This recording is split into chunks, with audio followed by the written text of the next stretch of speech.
मी advocate वसंत वडवे आज आमच्या धडगाव तालुक्यातील सन्माननीय वकील बंधू यांच्या मार्फत धडगाव तालुका येथे माननीय तहसीलदार यांना निवेदन देण्यात आलं की गेल्या 4 दिवसापासून जे मराठा आरक्षणासंदर्भात महाराष्ट्र शासनाने हैदराबाद गेजेट संदर्भात जो काही शासन निर्णय पारित करण्यात आला आहे आणि त्या निर्णयाचा अनुषंगे महाराष्ट्रातील वंजारा समाज हा आम्ही आदिवासी असल्याचं आणि आम्हाला आदिवासीमध्ये आरक्षण पाहिजे असं म्हणून विविध माध्यमांवर गेल्या 3-4 दिवसापासून बातमी आणि वृत्त आपल्याला कळलेलं आहे आणि या मागणीमुळे महाराष्ट्रातील तमाम समाजामध्ये असंतोष आणि तीव्र भावना या ठिकाणी निर्माण झालेली आहे। वास्तविक पाहता आजही आदिवासी समाज गरीब आहे, आजही अनेक अन्याय अत्याचार सहन करून आमचं जीवनमान आहे आणि अशा परिस्थितीमध्ये महाराष्ट्रातील कुठलाही समाज उठसूट आमच्यामध्ये आरक्षण मागण्याचा प्रयत्न करत आहे। याच्यामुळे समाजामध्ये प्रचंड असा तीव्र रोष व्यक्त करण्यात येत आहे आणि या मागणीमुळे समाजामध्ये भविष्यामध्ये तेढ निर्माण होण्यासारखी परिस्थिती निर्माण होत आहे।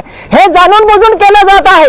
या ठिकाणी शासनाला आमची कडकडीची विनंती आहे, आमच्या समाजामध्ये कुठल्याही समाजाला आरक्षण देऊ नये। आम्हाला या भारताचे शिल्पकार आणि या भारताचे या घटनेचे शिल्पकार भारतरत्न डॉक्टर बाबासाहेब आंबेडकर यांनी घटनात्मक आम्हाला आरक्षण दिलेलं आहे। या आरक्षणाला कुठल्याही पद्धतीने धक्का लागता कामा नये। ज्याला कोणाला आरक्षण मागायचं असेल किंवा काय मागायचं असेल त्यांनी स्वतंत्र शासनाकडे पाठपुरावा करावा आणि स्वतंत्र मागावं, त्याला आमचा विरोध नाही। परंतु जर आदिवासी समाजामध्येच अनुसूचित जमातीमध्ये आम्हाला आरक्षण मागत असेल असं म्हणून शासनाला दबाव टाकत असेल किंवा असं म्हणून बेकायदेशीर मागणी करत असेल तर तमाम समाज रस्त्यावर उतरून रस्ते बंद केल्याशिवाय राहणार नाही। ही शासनाला आम्हाला कडकडीची विनंती आहे, आमचे भावनेचं कदर करावं आणि असा चुकीचा आमच्या समाजावर अन्याय होईल असं कुठल्याही समाजाला आरक्षण देऊ नये किंवा आमच्यामध्ये बोगस घुसखोरी करू नये, ही आमची कडकडीची आव्हान आहे। जर असं चुकीचं पाऊल उचललं तर याची किंमत शासनाला मोजावी लागेल, हे आम्ही या ठिकाणी ठामपणे छाती ठोकपणे सांगतो। ॲडव्होकेट अभिजित वसावे, आज जे आम्ही निवेदन दिलं, गेल्या 3-4 दिवसापासून बंजारा समाज आदिवासी समाजामध्ये आरक्षण मागण्यासंदर्भात जर धरू लागलेला आहे।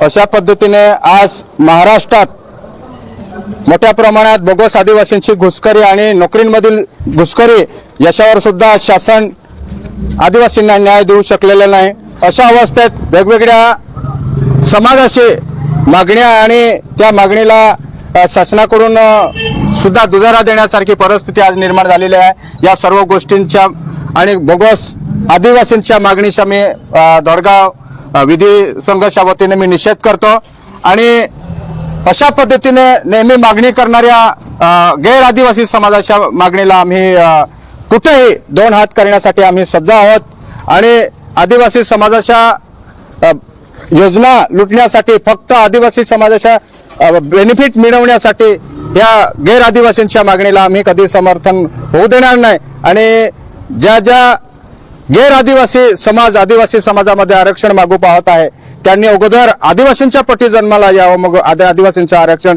घेण्याचा प्रयत्न करावा आणि अशा पद्धतीचं जर कृत्य नेहमी शासनामध्ये राहून शासनाचे लोक जर समर्थन करत असतील त्याला वेगळी किंमत मोजावी लागेल, हे आज आम्ही या निवेदनाद्वारे सांगू इच्छितो। धन्यवाद।